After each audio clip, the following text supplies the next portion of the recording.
I'm Jason Lewis. And I'm Todd DeShida. Welcome to Climate Optimists. As a couple concerned citizens, we're on a journey to explore climate solutions and ways each of us can make a difference.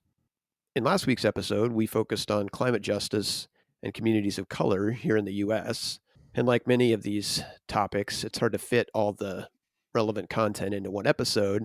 So we decided this week to continue our discussion of climate justice focused at more of a global scale. So how it's impacting nations differently, disparities in who's contributing to climate change versus who's being hit the hardest. Before we go there, last week, the Intergovernmental Panel on Climate Change, or IPCC, released the latest installment of their climate assessment. Todd, do you want to give us the world's shortest summary? Yeah, so the report had, a focus, on mitigation with the emission targets that we need to hit to limit warming to 1.5 degrees Celsius. And those targets are that we have to peak in 2025. We have to cut 43% by 2030, and we have to hit zero emissions by 2050. And, obviously hitting these targets is possible, but it's going to require some deep cuts in both carbon and methane emissions. We'll do this by switching to renewables, installing carbon capture on existing fossil fuel infrastructure, improving energy efficiency and energy conservation. So yeah, that's what needs to be done. What are your thoughts? Looking at this through kind of an energy infrastructure perspective, as somebody who's worked in energy, it feels like a huge lift to make the changes that we need to make, but definitely not outside the realm of the possible, especially when you look at the international response with the situation in Ukraine and the desire to, move away from Russian oil and gas as quickly as possible. I mean, you had Germany within the course of a couple weeks move up their decarbonization target by over a decade. And you had, the EU more broadly talking about all these accelerated measures to get them off of fossil fuels. And you think if we could take that same sort of focus and drive and, put it towards addressing what the IPCC has laid out for us here, I think it becomes very doable. It's not going to be easy, but I think it's still possible. Mm-hmm. Oh, that's good.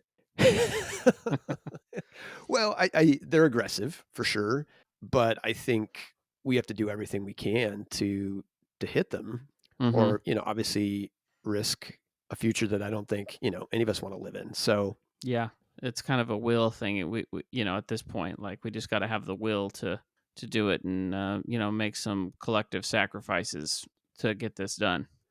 Yeah, and I think that is the hard part, right? Is helping people understand that sacrifices today are going to be well worth it when you compare it to the forced sacrifices that we're going to be making if we don't hit these targets. So good point. Yeah. So with that, let's transition to this week's reason for hope, and actually have two this week. Renewable energy, solar and wind in particular, reached a major milestone, and in 2021, for the first time, produced 10% of global electricity. And if you combine in hydro and nuclear, it actually gets us pretty close to 40% of global power demand being met with non-carbon sources. So it's awesome. Exciting, right? I mean, yeah, a long ways to go to net zero, but I think sure. We've got to celebrate the fact that we've gotten this far with wind and solar. Yeah, in a pretty short amount of time. I mean, it's growing fast. It is, and I think definitely a good picture, exciting to see. And you might be asking, well, we just talked about these targets. What do we need to hit them, and to get to 2030, where we need to have cut our emissions by between 40 and 50%, wind and solar need to continue to grow at a rate of about 20% per year.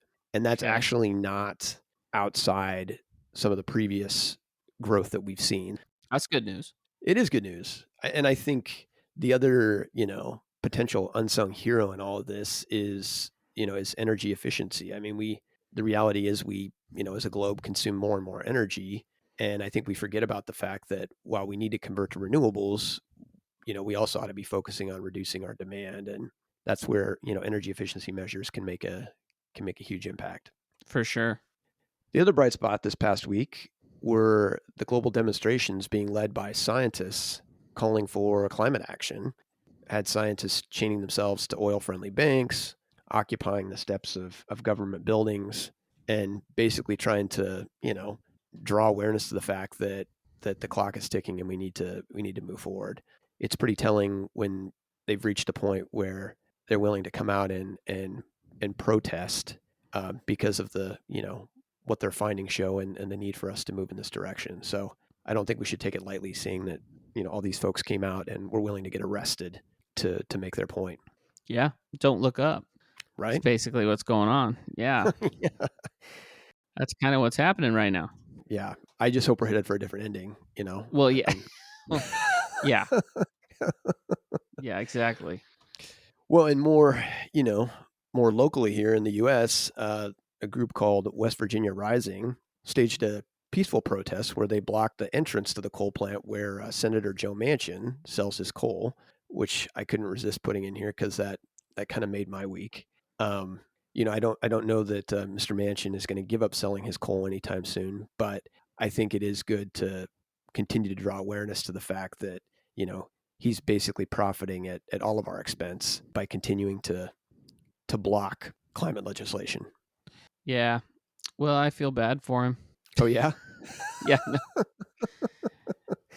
no, I what can you say about that? He's definitely got a stranglehold on a lot of politics here in the United States right now. It's kind of a crazy system to think that, one person gets to wield that much power in some ways.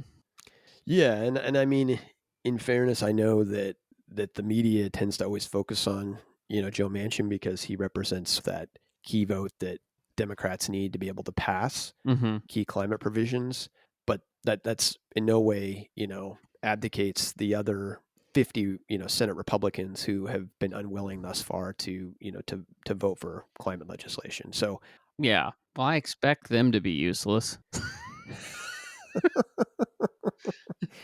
Yeah. You know, I think there needs to be more focus on some of those, senators that I think do recognize that it's a problem, but maybe conveniently have been able to sort of hide because Joe Manchin's been in the spotlight. Um, Sure.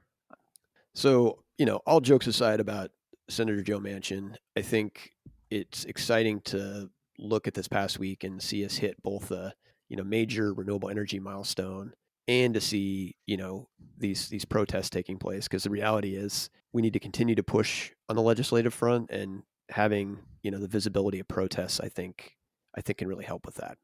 So pivoting to our main topic today, climate justice, we thought it might be good context to start out with talking a little bit about historical emissions. And depending on how you want to slice and dice things, you can look at historical greenhouse gas emissions through the lens of like per capita, and or you can also look at them through the lens of total emissions. So independent of the population of a country, how much have they contributed to climate change. And today, partially because I think it simplifies it, we're just going to be looking at historical emissions through the lens of total emissions. So if you look at the largest historical emitters, not surprisingly, the United States is top on that list at 25%. The EU is a close second at 22%, and China is the third at close to 13%. So while China might be the largest emitter of carbon on an annual basis, they still aren't close to the United States in total historical emissions. Right. Well, and it's important too to think about historic emissions, especially with carbon, right? Because it compounds upon itself. So it's not like every year you start clean again. It's not like, well, the history doesn't matter. It's what happens this next year. It is, and to your point, I mean, the U.S. and the EU have pushed more carbon up there than anybody. Yeah. And if you were to sort of look at each country having kind of a carbon budget, if you will, based on its population, let's just say we've blown through ours and then Oh some. man, yeah. Um, and just to put those numbers in context, I think it's useful to kind of look at the other end of the scale. And the entire continent of South America has only contributed 3% to historical emissions. And the same is true with the entire continent of Africa. And yeah, I mean, just stop there for a second, because it really is astounding when you look at it in that context, that, Yeah, you have the two major continents in the southern hemisphere that together have only, emitted 6% of all historical greenhouse gas emissions. it's crazy. Yeah, so the reality is there are many at-risk nations in the world when it comes to climate change, and there are, kind of multiple indices that look at like climate vulnerability. But, the two primary factors tend to be what, is a nation looking at with respect to future climate impacts, and Mm-hmm. then what are their, their resources to be able to deal with those. So, the worst case combinations come when you have a country that's looking at, big climate impacts, and then at the same time doesn't have any money to be able to deal with them. Sure. And then another risk factor that you can lay on top of that is when countries also have, large population growth. And so that just, you kind of create this perfect storm. So one example in Africa is the Central African Republic, which is actually forecast to be kind of the most at-risk country when it comes to climate change. For those who don't know where they are, the Central African Republic, as it would indicate, is a landlocked country in the center of Africa. They're forecast to experience huge population growth between now and 2050, upwards of almost 80% when you compare that to the global average of 30%. So Mm-hmm. layer on top of that, they're one of the poorest nations in the world. And then, tragically, they also have, ongoing political and ethnic conflicts dating back to 2013. You have almost 600,000 people that have been, displaced because of them, another 3 million in need of humanitarian assistance. Mm-hmm. And being, more agricultural based, farmers rely heavily on a rainy season. They don't benefit obviously from stored water like we do here in the US. And so you can see how, before you even layer in any climate impacts, they're not well prepared, right? Yeah. Things are already obviously a struggle in the Central African Republic. But I think then it's useful to step back and look at, how much have they contributed to the problem. And the reality is, an average person in the Central African Republic has a, carbon footprint of zero point zero 0.04 metric tons per year Mm-hmm. versus an average person in the US, which sits at over 14 metric tons per year. So Right. on the order of, 350 times higher. Basically, one trip to the mall here in the US, we emit more carbon than they do in an entire year. And for me, that really just underscores the problem we're dealing with here, right? You've got these countries that have done next to nothing in terms of contributing to climate change, and yet they're going to be suffering massive impacts as a result of it. So Did I get it wrong? no, you got it right. And to speak to the population growth thing, obviously a number like growing your population by 77% is, you know, outrageous. I mean, the global average of 32% sounds high to me. Right. That seems high. But if you look at it in perspective, when you start talking about, per capita emissions, if you look at the US, I think we're slated to grow 15% by the year 2050. That's 330 million. 15% of that's close to 50 million people. So we're going to have 50 million people pumping out, 350 times more carbon than they will. So, I mean, we got to look at our own population growth, right? Our 15% is worse than their 77 for the rest of the world by far. For sure. Unfortunately, their population growth hurts them because they're going to be in a stickier spot because of all this, and they don't necessarily have the resources to take care of all those people. Right. And I know we've talked on this podcast about carbon footprint and how, it's important not to get too wrapped up in carbon footprint and have it be a distraction to Sure. larger actions that we need to be able to solve climate change. But in this case, I think it really speaks to the inequity that we're dealing Yeah, with here, right? We've exactly. we've got this massive problem, and this other country is going to suffer a much worse situation than we are, and Sure. has little to no resources to deal with it. And oh, by the way, they didn't do anything to contribute to the problem in the first place. Yeah, exactly. Another example in Africa is the country of Mozambique. Again, one of the poorest nations out there, ranks third in Africa for vulnerability to climate change. Mm. And as some might remember, back in 2019, they had two massive tropical cyclones that hit a month apart.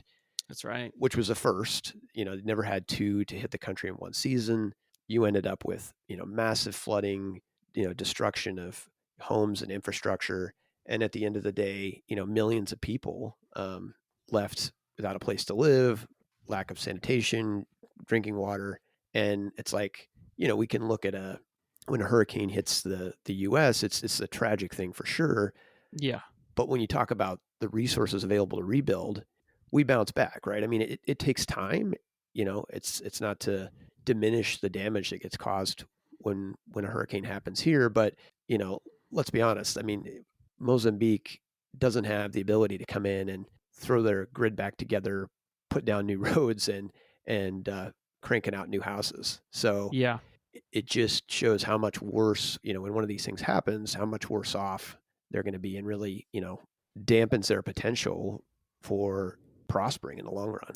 Right. So again, there are many nations out there. We didn't talk about, some of the island nations out there that are already, losing large tracts of land due to sea level rise. So we could go on for a long time about all of the countries out there that are going to be massively, impacted by climate change, and in almost all cases contributed very little to the problem in the first place. That's sort of a dark way to think about things, but I think it's important to Mm-hmm. point it out because it just underscores the injustice that is unfolding if wealthy nations don't step up to the plate to help, Right. right? Because it's not like many of these countries weren't struggling before climate change, and you Definitely. know and so now you're going to layer on top this thing that's going to cause more flooding and droughts and storms, and yeah, it's like, how can we expect them to be able to weather it? Right. So I guess looking at all these at-risk nations, the question obviously becomes well, what are there in terms of solutions? And at a global scale, the UN and the annual climate conferences have really focused on trying to have the wealthy countries that have been responsible for emissions step up to the plate and provide financial resources to help developing countries. And there's sort of two primary categories when you're talking about climate focused funding. The first being, mitigation and adaptation. So helping, these nations skip, fossil fuels altogether or transition away from them, as well as, helping them create resilient infrastructure so that they can weather that storm more, or taking steps to ensure that they're more prepared for that drought. Mm-hmm. So those are both well and good, but the reality is we aren't going to avoid impacts to climate change at this point. There are going to be impacts. And so Yeah, already are. the second category, is called loss and damage, and that's really Mm-hmm. focused on the fact that we're going to have these extreme weather events like, the cyclones in Mozambique, and we're going to have slow onset changes like sea level rise that we need to help these countries with, independent of helping them, mitigate emissions and potentially adapt, because there's only so much adapting you can do Right. if your country is going to be underwater in 20 years, right? Mm-hmm. Mm-hmm. Um, Historically, when we talk about loss and damage, to some degree, the wealthy countries have been reticent to to have the conversation because there's sort of this fear of implying that there's legal liability that Mm. they bear for putting forth their emissions, Right. which I suppose I understand, but at the Well, same time, feel like, well, I mean, isn't there some legal liability, or shouldn't there be here, given the fact that these countries haven't created this problem? Like, if you put a bunch of pollution up into the air here in the U.S., we have environmental laws that says you can be fined. I mean, I don't see how this is really any different. But that being said, that has been a major reason that this has sort of been a non-starter. The good news right. is, at the last climate conference in Scotland this past November, COP26, as some might remember, there was finally an agreement to start having a conversation about this in the upcoming climate conference in Egypt. So, no real commitments in terms of funding yet, Mm-hmm. but I think there's at least a recognition that we need to figure out how to handle loss and damage, because, climate impacts are already taking place, and these countries in many cases don't have near the resources they need to be able to deal with it. Right. I know we've talked about this topic too when we did our COP, 26 episode, we talked a little about funding for adaptation and mitigation. I remember that was kind of a big topic at that conference, and the commitment from developed countries was for 2020 to 2025 was supposed to be 100 billion a year, and we won't hit that target until 2023. And in 2025, nobody even knows what that's going to be. So that's a upcoming Right. discussion. I do know that in 2019, I read that we were at about 80 billion, which sounds good. I mean, that's, you're only 20 billion away from 100 billion. But I also read that 71% of that was loans and not just grants, which Right. doesn't really kind of honor you know, the heart of what I thought that the commitment was supposed to be. And the other thing, it's kind of crazy to me that anybody even has to ask for this. You'd think that would just, like you said, would just kind of be obvious. I think the other part of this is that a lot of these developing countries are like, they want to, what helped us develop so fast and so cheaply was reliance on fossil fuels, which is something that Right. I'm sure everybody would like to emulate. And then now everybody's like, well, yeah, we're not going to do that. And it's like, well, then, to me, the 100 billion should just be a given. If you want a loan, the loan should be to develop renewables. That's what I think. But they didn't invite me to speak at it or anything, so I guess I'll have to wait till next time. You know, we're still a ways off from Egypt. Yeah, Maybe that maybe invite's in the mail somewhere. exactly. Yeah. Well, in a way, and we were talking about this a little before we started recording, given a loan for adaptation and mitigation is pretty ridiculous when you think about the fact that we created the problem in the first place. It's like It it's doesn't like make any sense. borrowing your friend's car, wrecking it, and then offering to loan them the money to fix it. Yeah, it's ridiculous. Well, maybe here in the U.S. we can uh, finally build some political will and tax those windfall record profits that the oil companies are seeing, and I'm sure that'd go a long ways toward the U.S. providing their fair share. Yeah, I'm sure they've got plenty of it. But yeah, I would be curious to know at these negotiations what the dialogue is about and why the reticence. Right? Is this just because they don't think that they're going to have support for it back home? Right? Is this Mhm. the assumption that you know you and I, as citizens of a wealthy country, aren't going to be supportive of this? I mean, Mhm. it just it kind of defies logic to me because as soon as you see those emission numbers and the differences in contribution, and then that the countries that contributed least are going to get hit the worst, Yeah. it's like, how can you not step up to the plate, right? I mean, sure, there's going to be people that say, you know what, whatever, right? It's their problem. Um, but yeah, I got to believe that if you had a cross section of these countries, their citizens that were at the table looking at the problem, that it would be a lot easier to write that check. I just, Right.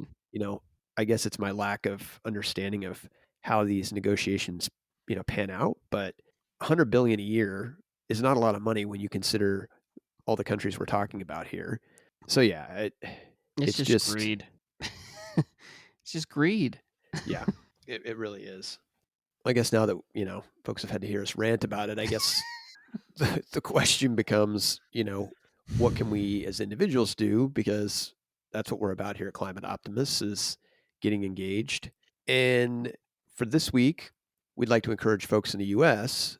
to tell the Biden administration that the U.S. needs to step up to the plate and provide its fair share of funding to global climate finance, and to really take the lead on this discussion of loss and damage.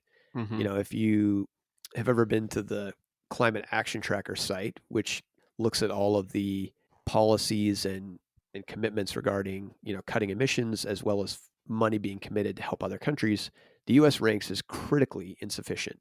So, we're at the bottom of the barrel when it comes to providing funding to help these countries, while at the same time being the largest, historical emitter. So again, reach out to the Biden administration. We'll have talking points, on our website to help with that.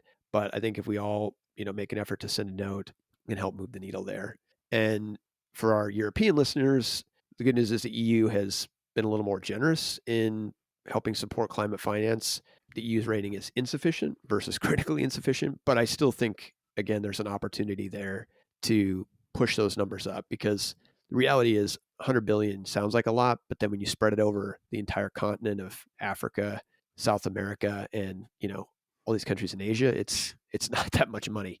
And so again, if you're in the EU, take the step to call on your lawmakers to support additional funding for climate mitigation, adaptation, and step up on loss and damage. Climate action tracker, huh? Yeah, the climate action tracker. Have you not seen the climate action tracker? No, it makes me think of the Santa tracker. like That's the how little you get this done. You tie this climate action to that Santa. Show those kids that on Christmas Eve. See how fast that Santa moves. It's going to move as fast as we get on this climate stuff. And those kids think they're not getting any presents. You can guarantee there's going to be some hell raised. There'll be some moving, some climate action. I think when it comes to writing letters to kids, do a lot better job writing their letters to Santa than we do to our government. That's for sure. So, this is not an easy topic. And while I think there are some solutions, the reality is right now, it's a rough picture. But I think we shouldn't gloss over the fact that there is this injustice that's underway right now. And I think the more that people understand how big of an injustice it is, I think the more we build support for stepping up to the plate and providing the kind of money that we need to help these countries deal with what's coming with climate change. So I think that's a wrap for this week. Again, head to our website for talking points on how to write that message to your lawmakers on climate finance. But thanks for tuning in. Come back and join us next week for more climate solutions, reasons for hope, and ways each of us can make a difference. Climate Optimists is made possible by Climate Stewards Collective. You can find us on the web at climateoptimist.co. And don't forget to follow us on social at Climate Optimist Podcast.